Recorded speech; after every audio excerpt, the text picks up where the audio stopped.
So we will jump right into our content for today.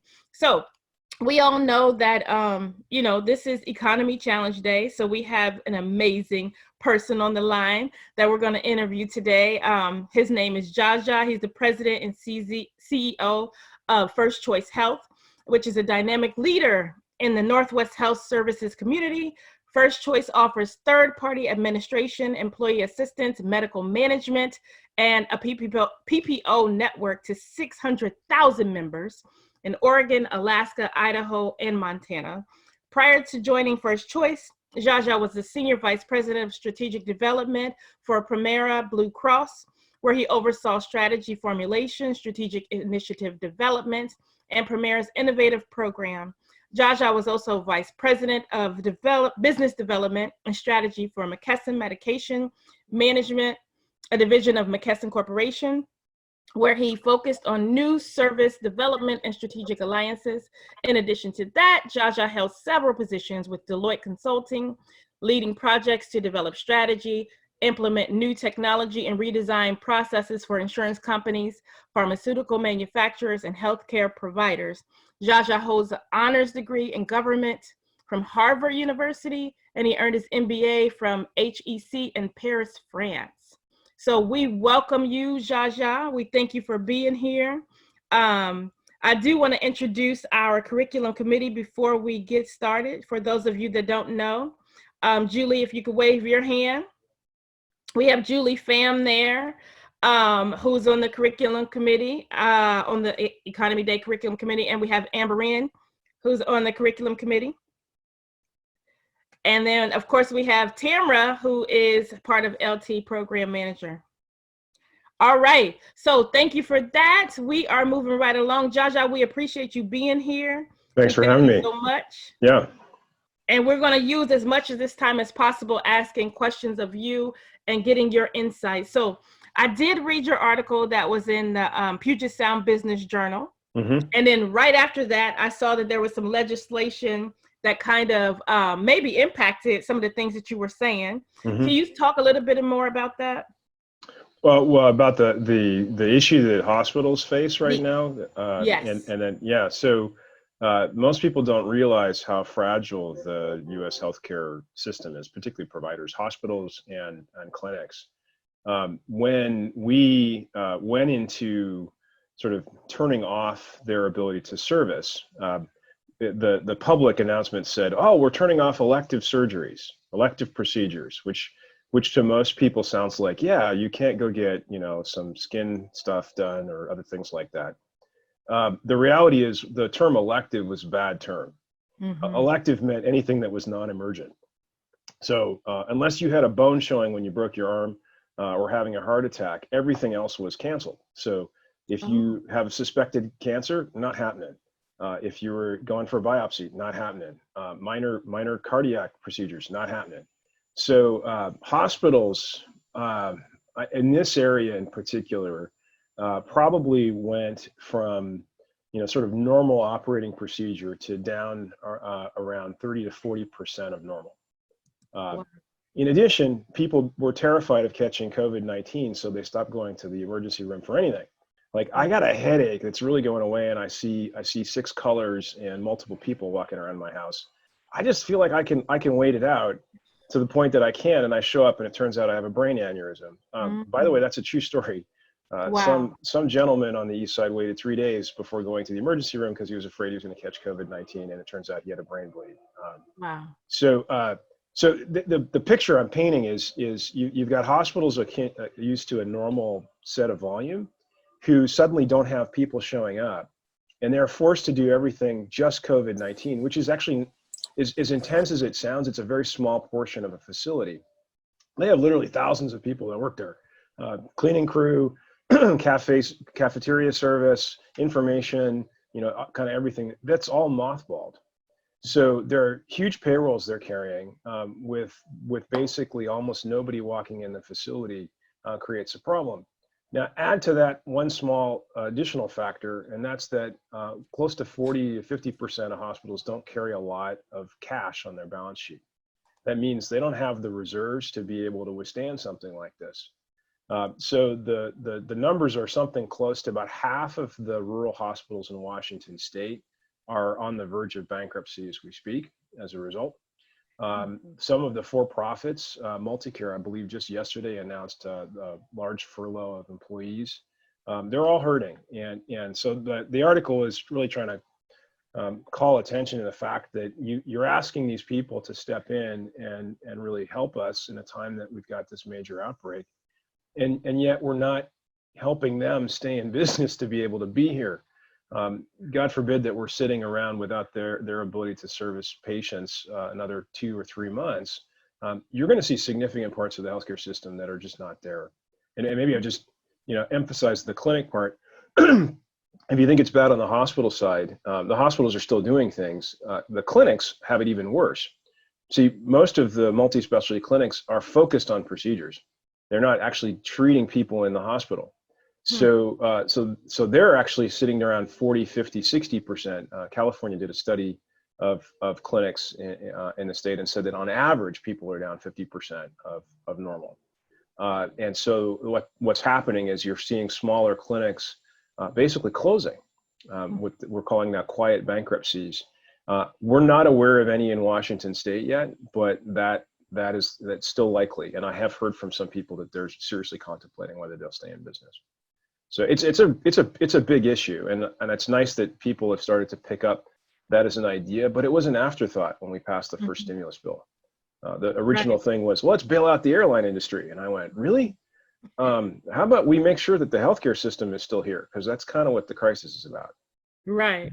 When I read the article, I still didn't think about some of the things that you talked about, like the fact that unless the bone is out, you can't do anything. When I thought of non-emergency, I definitely thought of things like, okay, you can't get, I don't know, I thought maybe like people think about skin procedures, aesthetics. Right? That's exactly what I thought about. I did not think about, okay, there are things that are also not considered non-emergency. So that's good to know. But right after that, I saw the new stimulus and the new legislation that said, okay, hospitals can start. So how did that change? Yeah. So here's the really sad part. I'll try really hard not to name organizations, but I was talking to one that said that their revenue was down close to 50% for the first 2 months. With the original stimulus that passed, they were down 35%.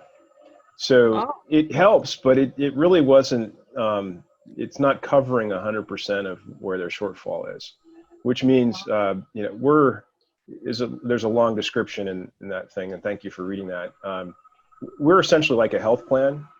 And so that means that we're one of the first people that hospitals call when they get into trouble, saying, hey, could you maybe advance us some money, or maybe we don't have to pay you what we owe you as quickly. So I can tell you, I'm still getting those phone calls. In fact, I got one yesterday from a fairly large organization, and their issue is they don't have the cash flow to be able to make payments, which is really crazy.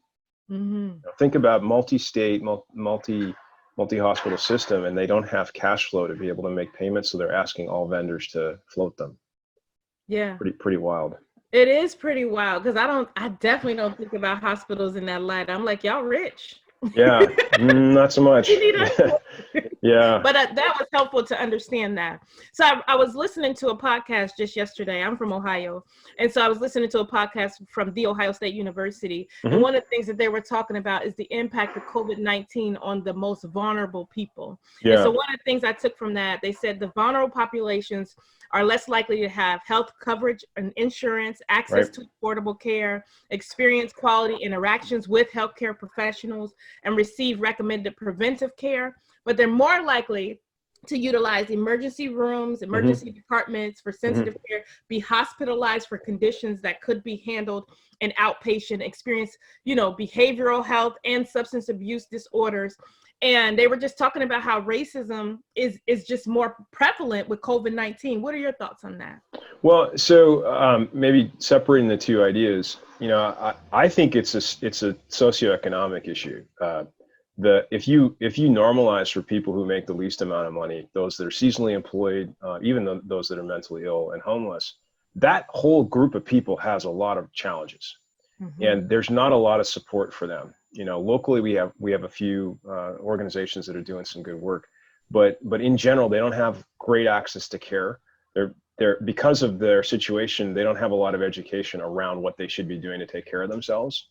So they have poor eating habits, they have poor exercise habits, they have poor sleeping habits, they're more prone to substance abuse. You put all that together and they are the perfect population to roll in a disease like COVID-19. Why? Because they're carrying likely undiagnosed chronic disease. We know that that's a risk factor for people in this disease, and they're less likely to seek care initially because they don't think about the world that way. So when they show up, they're pretty serious cases, and that's a real problem. Couple that with the fact that we seem to, as a society, be really challenged around how do we create opportunities for all people, whether they are ethnic minorities, whether they're recent immigrants. We essentially are forcing them into the same place of lower wage jobs, lesser education, and creating that cycle. So it's this, call it a cauldron of issues that COVID-19 is really highlighting. I actually thought Dr. Fauci at one point pointed out the fact that there's a lot of emphasis being placed on how coronavirus is affecting minorities, but he said actually it's that, and it's an issue across the entire socioeconomic strata. So everybody down there is experiencing the same thing. It just so happens that we seem to be focused on one aspect of it, but really, as a society, the idea that whole sections of the people that live here don't have access to care is pretty bad. I personally find that makes me itchy every time that comes up.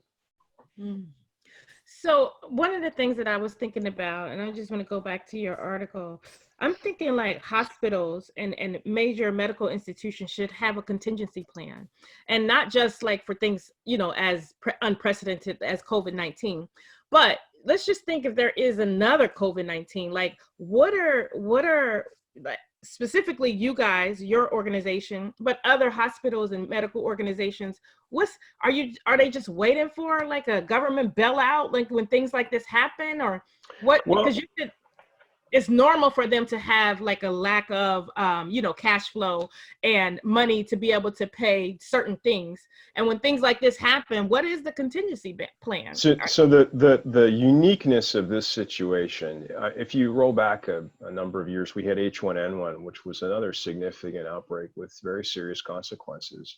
About double the mortality rate of seasonal flu. And a lot of us know people. Somebody I grew up with wound up ignoring the fact that he had a cold, and his family found him several days later at home dead. So pretty serious outbreak. We handled it differently. We didn't go to the healthcare system and say, you guys have to shut down what you do. We let them respond and react more appropriately. I think we were on top of contact tracing and testing. It's hard to sort of look back and forth between the two because we're still in the middle of this crisis. And this is a fairly unique disease. It seems to be highly communicable. It seems to have gotten on planes really fast. And we're still waking up to the idea of when it actually arrived here. With stories coming out saying that, we in the Pacific Northwest thought we were super unique because we had the first case in the United States, and it turns out we might not have. It was actually possibly California. So I think if we allowed the healthcare system to do what it normally does, and any of the CEOs locally I talked to would say the same thing, it's that we got them hamstrung. We turned off their ability to respond, and that's really causing them problems. The second thing that's probably unusual is just the sheer amount of personal protective gear required. And I think it's hard. You hear this constant drumbeat around PPE, what's that? And I'll quote some people from New York who basically said, anybody who walks into the hospital, we have to assume has COVID-19. So it isn't that we're triaging patients and saying for the 15 people we know have the condition, we're highly intensive. They're doing that, but they actually have to put on the mask, gown, face shield, the whole bit for everybody that they're seeing. And that's what was consuming huge amounts of material. That's unusual. We haven't been in that place before. And I can tell you that very likely, I know all of the institutions I'm talking to are thinking about how to prepare for it. And I hope we can gear up our resources to produce more so it's not a big issue in the future. Thank you for that. So I'm going to switch gears a little bit and talk about you, the individual. I know we talked a lot about what you do, but I just want to talk about you as the person, Jaja. So what's your story? What's your economic story? What's your journey? How far back do you want me to start? Well, I know you and Julie go way back, and so she was telling me a little bit about the fact that you have an entrepreneurial story. I think she talked about a little bit about your background, your family. So, as much as you'd like to share. Yeah, well, if I were trying to explain myself to people, I'd start with the fact that I was born in Boston. You might hear a slight overhang of an accent from time to I time. heard it when you said Boston. Yeah, I'm half Nigerian, hence the strange name. And my father came here to go to college, and so I was essentially born in a college milieu in Cambridge. My mother is Scotch Irish, and I am from both bookends of the American story. My father was an immigrant in the '60s, right? So a university, ultimately PhD grad. My mother's family came here in something like 1730 in Pennsylvania, lived essentially in the same area for the bulk of their existence. They're still family in the small little town they're from, and you can go to the local Presbyterian church and you can see the whole family there. So I have that as the basic bookends. I learned to speak French very young. I had a high level interest in the world, probably because I was in a fairly intensive African community when I was small. Little strange and unknown fact. Prior UN Secretary General Kofi Annan, he was actually studying in Cambridge when my family was living there, and I used to go to his house to be looked after while my parents were working. My dad was in school and my mom was off working. So this is with Africans in particular in that era. There was a lot of intersection. Very curious as an individual, and so I'm always interested in learning more and different things. And started my career really with that in mind. I went to management consulting thinking, oh, I get to look at all kinds of organizations and solve their problems, and that would be a lot of fun. I spent about 9 years there, and I think that's probably the most formative part of my working experience. I tend to approach things sort of the same way. I have a lot of excitement around, ooh, how could this work? And maybe this could work a little differently. And so my subsequent jobs have just been extensions of that same idea. Maybe not showing up for clients and then going away again, but working more long-term on how we make it better. My current role is really a blast. The economic times right now are really challenging. And we're a little lucky in that we haven't felt the full effects yet. Most healthcare institutions that are in the financing, which is where we are, really haven't had the same, sets of layoffs, et cetera. People are paying for healthcare, so that's kept us, allowed us to think a little bit broader about what happens next.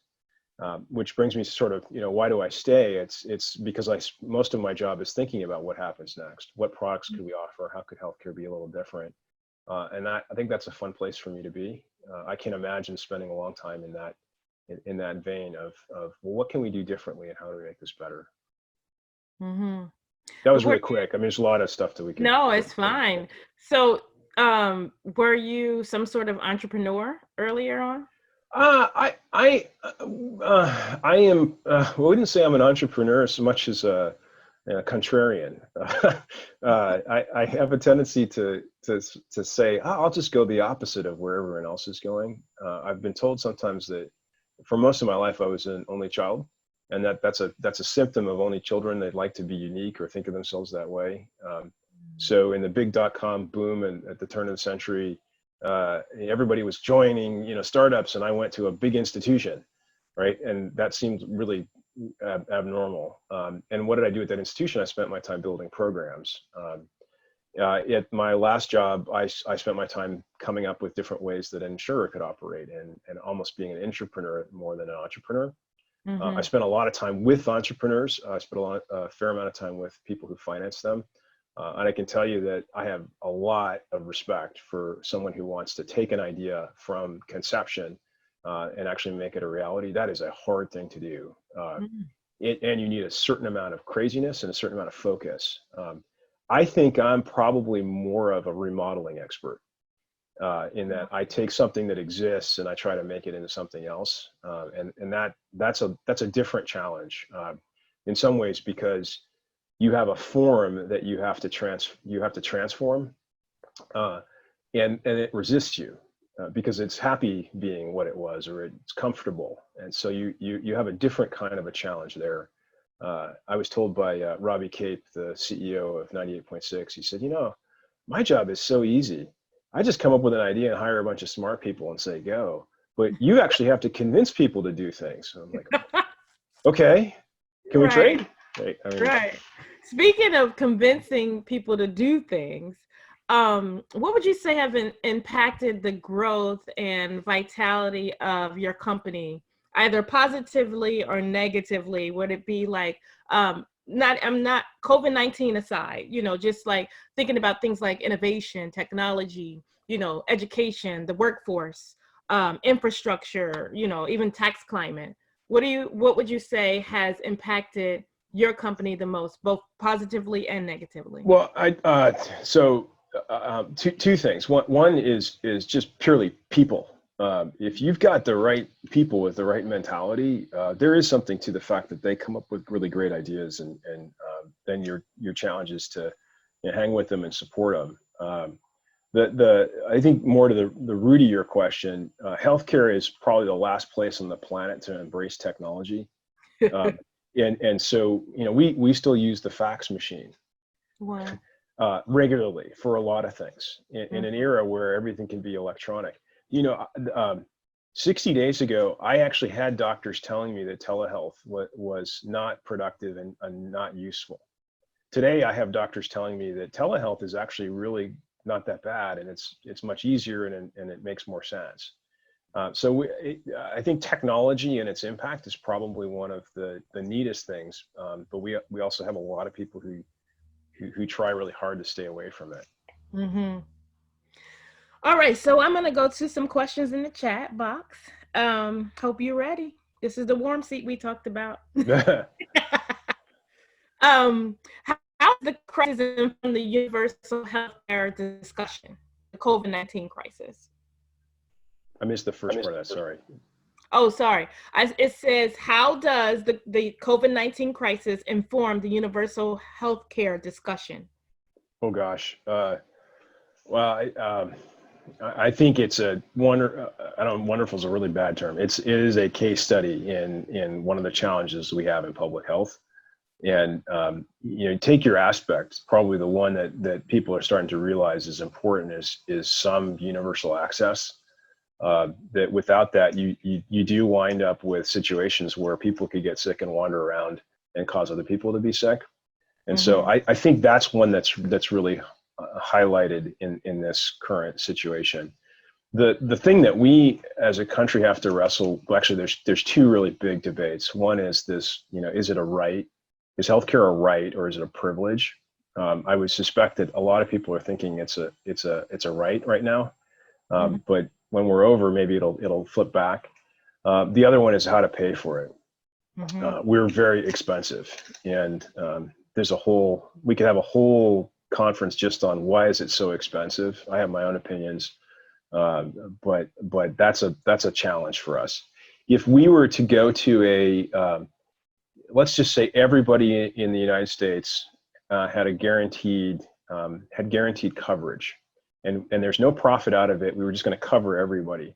The premiums would be essentially what the per capita expense is for healthcare. So you're talking something on the order of $14,000 to $16,000 per person. I don't know many families that can pay that per person. I'm a family of 4. That's a big premium. And so that means we have an affordability problem that we've got to address in the process of figuring out our system. Mm-hmm. Thank you for that. She says she works for Alaska Airlines, so she's very familiar with the federal grants and the loans for airlines. The terms of grants and loans were a point of negotiation. From a healthcare perspective, what terms would you want to see for federal grants and loans from the federal government? Yeah, so one of the more interesting things that I don't know that we've explored, and they've also received some loan work that people are working through right now, is more advanced payments. That there's, I don't think that most of the systems that I know are arguing for free money, and especially this is kind of a weird thing in healthcare. If the government and some of the local insurers are doing this, said, well, we know what your volume should be, so I'm going to advance you against what your volume will get back to, and then it's just a transaction whereby it's paid back. That would, for many of them, help them normalize. But it's the cash flow problem that's the issue for them. It's not a, we need money or handout. So I think Premera came out with a fairly generous offer to make advance payments. I don't know what the terms were of that. If it were me, I would be saying things like, well, I'll pay you, I'll advance you 50% of what we would normally pay you in this month for the volume that you should have, but why don't we just, we'll net it out against future payments such that everybody's good. And I think most of them would say that's great. I just need to be able to keep my lights on and doors open while we weather the storm, and when I get back to normal procedures, then everything's fine. Thank you. We had talked earlier about the vulnerable populations, and you talked about it being more, I think you lean toward it being more socioeconomic. There's a comment that says COVID-19 hits poor people. However, it's fact that who experienced poverty in this country was structured and explicit along the lines of race. If we ignore race, that's a disservice to the truth of what's happening and will inhibit our ability to find root cause solutions. And do you want to speak to that at all? I mean, I know it wasn't a question, but I do believe that sometimes when we are talking about issues overall, we have that intersectionality of, oh, it could be classism, it could be socioeconomic status, it could be this or that, instead of talking about racism as a leadership issue. Yeah, I think I was just trying to point out that sometimes it gets confused in the reverse of, I think, the way that this individual intends. That people will go and say, it's people of Hispanic descent only, and then we forget that, well, actually, wait a minute, it's the situation that we put everybody at the bottom into, and it just so happens that we've historically created pretty big walls around ethnic communities to climb out of them, and it's moved around. I mean, and that's another thing that I think we forget in the United States, that whether you were Italian or Irish, you were once in that same position. We had what were called yellow laws historically that prevented Chinese from doing things. We still have some of the deeds to the property in Seattle have exclusions for religions and exclusions for certain groups of people. And when you pull them, you think that's just crazy. But that's what's in the deed of a house. So yeah, I wasn't trying to imply that there aren't issues around how our society treats people. I think sometimes we over anchor there as the indicator.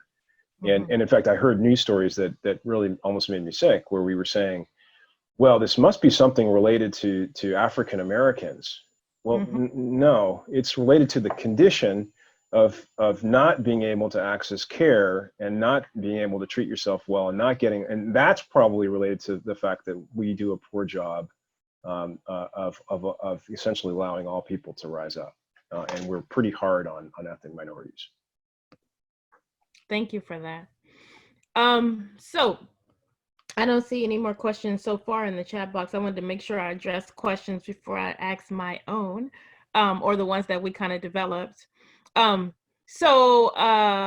Any success stories come out of this? Like any companies that you say, oh, wow, you really were able to pivot and really figure out some things? Or have you seen any like really good examples of people doing different things out of this COVID-19? Well, I think there's been a lot of really great volunteerism and organizations that with manufacturing capacity trying to get in and do things for the healthcare community.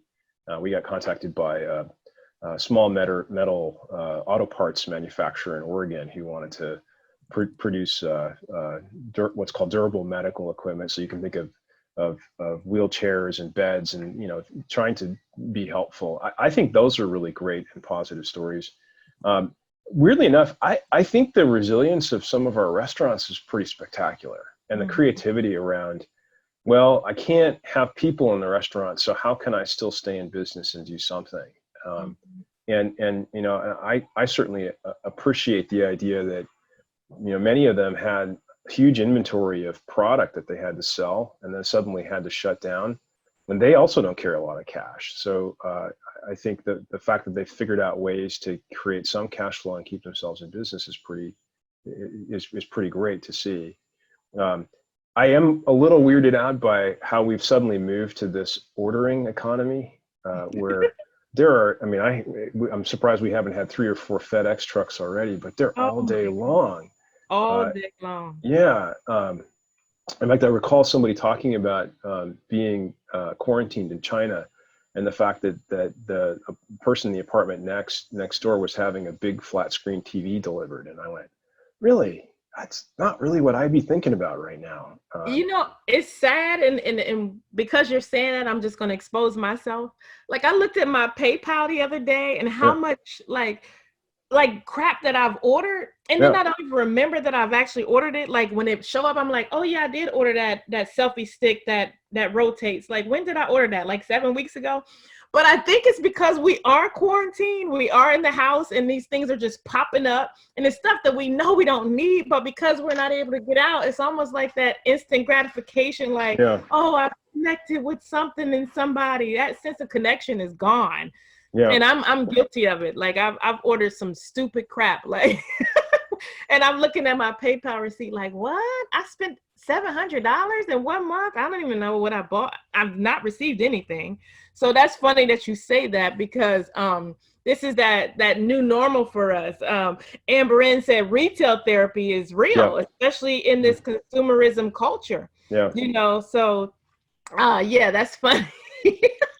So, and soon as the delivery companies, they don't even wait for you to sign anymore. They just you hear a huge knock and then somebody running, and then you look out and there's stuff there. Okay. Well, and part of that's because everyone's home. So I don't know if it's happened to you, but half the time our front door is wide open, and I'm standing there saying, that's not comfortable for me. I'm from bigger cities where you just don't do that. But I think the realization that most of your neighbors are around and about gives a stronger neighborhood feel. The other thing I was going to say is that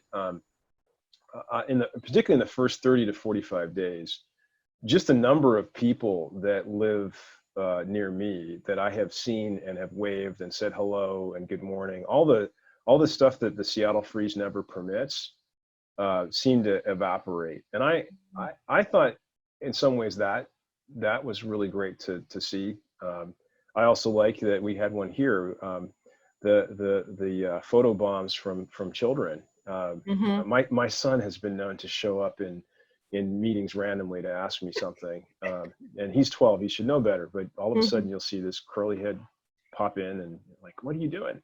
Yeah, I'm on the phone. I love it. And I think it's really gotten us back to a place of remembering or focusing on what's important. I know for me in my house, we're doing things differently, like turning off the television, whereas that's not normal. Like, normally we watch TV, but now it's like I'm just overstimulated by all the stuff that's going on. So we're playing cards, like board games, and like no electronics, like for days and hours on end. I think it's been healthy in some ways as far as family, but I do totally miss my human connection and family. So thank you for that. I have a couple more questions that have come through. So one is, what do you think about the controversy around providing in-depth medical equipment and supplies to those who are most likely to survive COVID? Saving the greatest number is the greatest good versus those who are most vulnerable and need the most resources and are harder to save, who are historically communities of color? Yeah, That's that trade-off. that's you know, and I it's such a big thing. You have it in microwaves in cities that were horribly overwhelmed, like New York, where they're being forced to decide who gets a ventilator. And at some point they were talking about sharing vents. And then you have the other issue of they showed up in certain communities, and now you have others that need them, and they're not there. I don't have an easy answer to any of that, and I find we can talk about it academically. It's really when it happens that you start to have to work through what you're going to decide. And I really feel for anybody who's placed in the position of having to make that decision. I also am, if I had a wish, it would be for a more thoughtful distribution of equipment and a management of that inventory. I think somebody had called for, the military is really good at logistics. Maybe if instead of sending hospital ships that nobody used, if we thought about managing logistics better and moving inventory better, that might have been a good use of federal resources.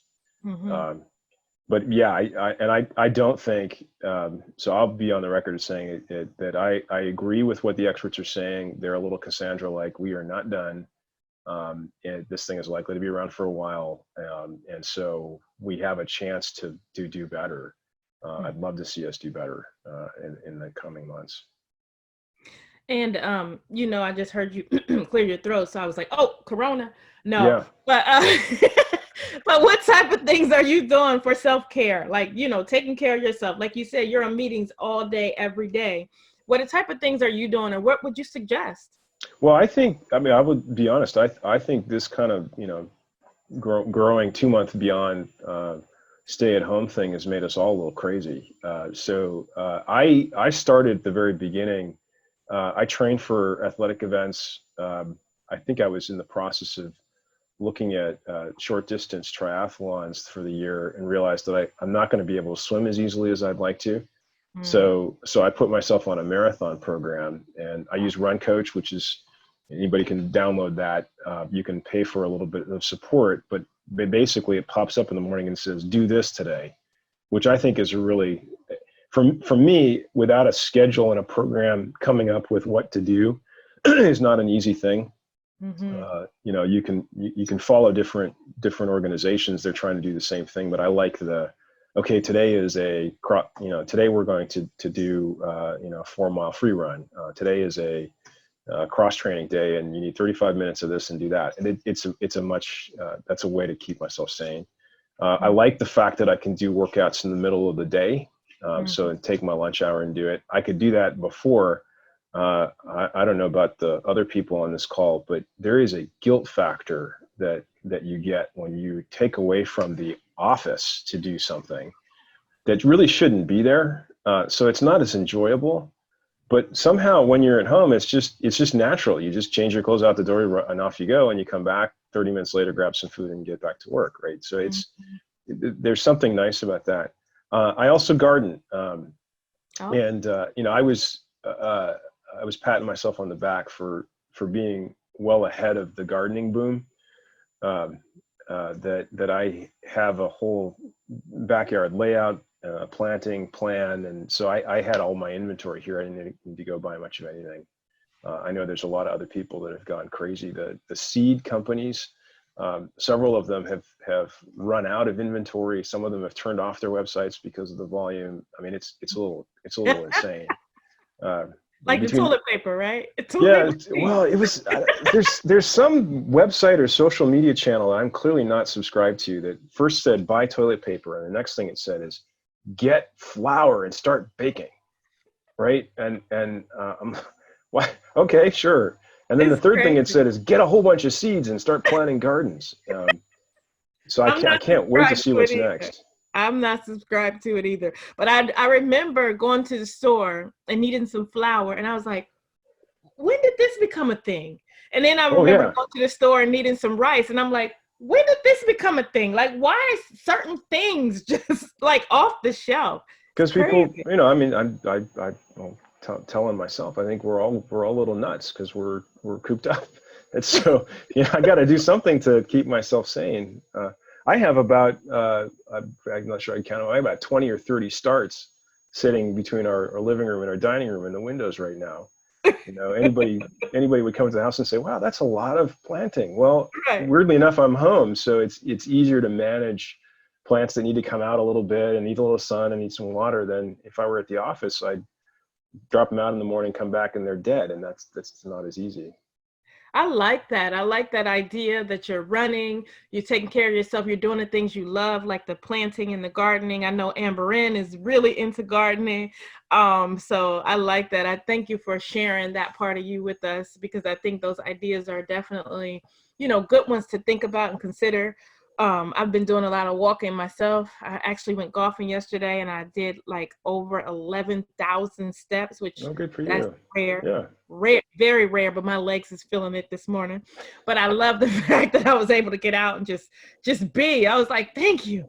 But so we do have a few more questions out here. How can we use this crisis as an opportunity to address the fragmented healthcare system and to make it work better for people who lack access in the best of times, specifically communities of color? What is the health insurance industry's role in addressing health disparities? I told you, this is the warm seat right here. Well, making it work better to me means sort of disrupting everything that we've been doing for basically my lifetime. If you go back to 1968, 1970, we weren't spending any more than any other country, and most people were able to pay cash for care. And today, it's all cattywampus. The government actually pays the most of our healthcare. Most people don't like to talk about that, but it's close to 60%, so 60 cents of every dollar spent. And the private sector is the next thing. So insurers pay, somewhere on the order of the next, I'll say 20 to 30%, and then there's a small 5 to 10% that's cash. So a very small amount of cash goes on in healthcare. I think that that this crisis is an opportunity to come up with things that would just work better and get people away from the idea of I can do whatever I want for whatever cost that's required. So what I mean by that is I really like virtual care. I think there's some really great advances in how you can interact with a doctor via technology like this. We work with a company 98.6, so full disclosure, we have an economic relationship, but it's a really awesome approach for simple stuff. I don't think it's a way to manage chronic conditions. So you got diabetes, high blood pressure, or any other thing that people tend to think about. That's not really your best approach. But if you come home after playing golf and have some strange rash that you're worried about and you're having a hard time breathing, unless it's clearly life-threatening, these technologies can deal with it really fast. So in 10 or 15 minutes, you can figure out roughly what's going on and have some plan of action. Wow. That is not the way the healthcare system works historically. What you typically do is you make the decision, depending on the time of day. If let's say it's the afternoon and you have this experience, you call your doctor and they say, "I'm sorry, we can't take you. Have you thought about urgent care?" And then they go on Google and tell you urgent cares that are around. And you have to make a decision whether you want to do that. Most people will then ignore it to the point of it's 5, 6, 7 o'clock at night and it's getting worse. And so now you're going to the emergency room. And since it's not clearly life-threatening, you're going to sit there for 4 hours before they go through a process of testing to tell you they don't really know what it is, but take this. Right. So I think we want to blow that up. And I think that's part of it. The question around how you deal with communities of color, to me, is around access. And I get really focused on, can we simplify access so that it's easier to attain? Can we use medium that people have? Today, the cell phone's almost ubiquitous. Can I interact with healthcare via the cell phone? Can I do it over text? That opens up things to people. And then there's a huge educational component that I think we forget of what is taking care of yourself and when do you go see a doctor and why. Now, so there's I know I'm a little long-winded here, but there's a part of that question that asks about healthcare financing. So health insurers, again, we're not an insurer, but we're part of the financing system. Um, I think insurers are very happy with the complex language and the way in which it's structured. It makes it hard to figure out what to do. And so I'm a big advocate of blowing up a lot of that. Why do we talk about co-payments and co-insurance? What the heck is that? Why can't we just talk about what things cost and get to the root of the matter? How do I even choose a doctor anyway? And what's the process for figuring out who's good and who's not? So if we can simplify things like that, I think that'd be really helpful. So you don't need a PhD to be able to figure out where to go for care and take care of yourself. Right. And talking about that, what things are we learning from other countries? Like, what things are we learning about the healthcare systems around the world? And then what do you think will be long-term changes to our healthcare system aside from increased, telehealth? Yeah, well, in reverse order, telehealth definitely. I think masks are here to stay, so get one you like. We've now adopted them, and so I think that's going to be more and more a part of our culture. I think that hopefully out of this, there'll be some more readiness for the next outbreak, and some thinking about it. It felt a little bit like we dismantled our response and all the lessons learned from Ebola, which is a shame. And the other thing that I think is really interesting is the University of Washington's at the center of a lot of advances against COVID-19. Everything from testing, both types, for antibodies as well as coronavirus, but also on various treatments and vaccines. And so I think we will teach ourselves how to spin up rapidly science to respond to things that we've never seen before. The fastest vaccine that in the history, in recorded history, that's been developed took 3 years. If we get one in 12 to 18 months, that would be pretty phenomenal. And so I think there's some lasting changes that come from that. You asked a bunch of other things at the beginning of your question. I want to make sure I get to those. It was really around what are we learning from other countries? Yeah, that's really hard. Most of what the learnings that I see seem to be quasi-political. Countries that have the ability to keep their populations under management and have kind of a muscular response to this have seemed to have done the best. And countries where freedom is emphasized have really struggled. I think Italy has really been floored by the fact that people have maintained quarantine. And generally, it's a country where people like to break rules. France is the same one. I know them very well, and I think people have been surprised by that. But they both have really struggled with how to get this under control and respond. So most of our learnings, people are looking to South Korea and to China and saying, "Gosh, there's stuff that they did that we really like." Yeah. That's definitely something I did when this first started. I was like, okay, what is China doing? What they do well? Yeah. Those type of things. One of the things that came up in the chat is, especially here in Washington, we are hearing, there are tons of kids that have lacked access to technology as far as like high-speed internet and the laptops. I know for my daughter's school, they were giving out hotspots and Chromebooks to kids who didn't have them. We have a 30% population of kids who are McKinney-Vento, which, means housing disparities. So, and thinking about that, don't we have the same issue with this move to telehealth in terms of exacerbating the existing disparities? Yeah. So phones, oddly enough, I think this has been an interesting assumption in healthcare. When Massachusetts passed its universal healthcare law, the assumption was that people didn't have access to smartphones, and that they were all going to come in if they had to, buy a plan and sign up. They had to do it on the internet, and it was going to be through computer. Turns out there's a lot of cell phones. People have access to cell phones. And in fact, they're more likely to have access to a cell phone than they are to a computer.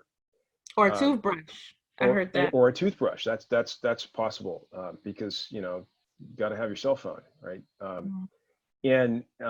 And so with telehealth, I think it's playing on the idea of the fact that this is actually a tool that many people carry of all economic status and class. And if you're focused in on not video-based technology, which is, hugely consuming of bandwidth, but text-based services, then it becomes a really, really simple tool. They're already doing this in sub-Saharan Africa and other parts of the country, or other parts of the world where people have challenges, and it's been quite successful.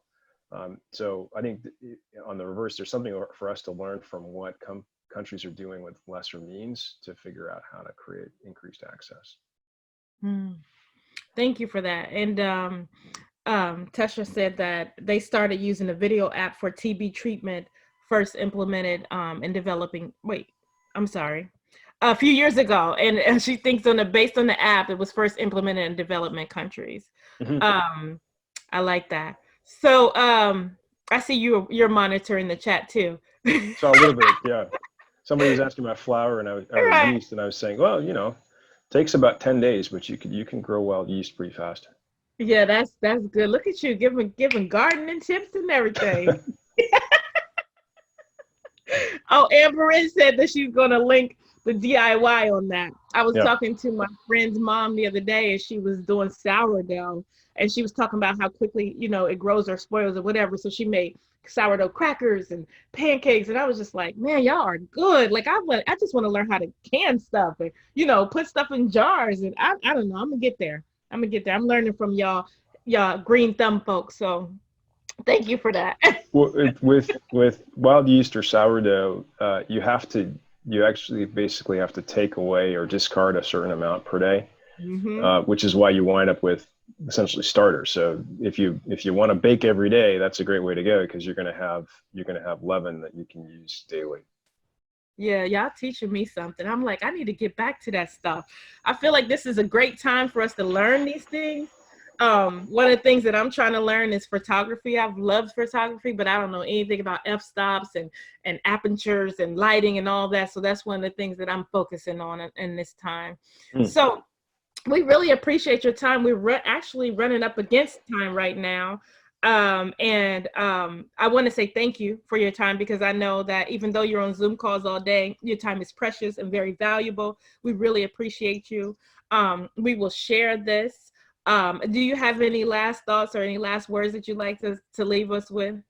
No, just thanks. I appreciate the opportunity to talk, and thanks for the interest in what I have to say.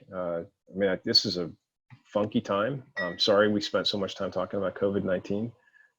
Believe it or not, though, that I do that all day long, so it's kind of normal for me. I wish we had a chance to talk about other things in the economy, or maybe talk about how to make healthcare affordable again. Well, maybe we'll have you another time, right? So we appreciate you and we thank you. And if you guys, I see folks are, saying things in the chat box. Everybody's saying thank you. So we appreciate you, and thank you so much. And maybe next year when we're all together, we'll be able to have you again. But we really do appreciate your time. Sure. Thanks.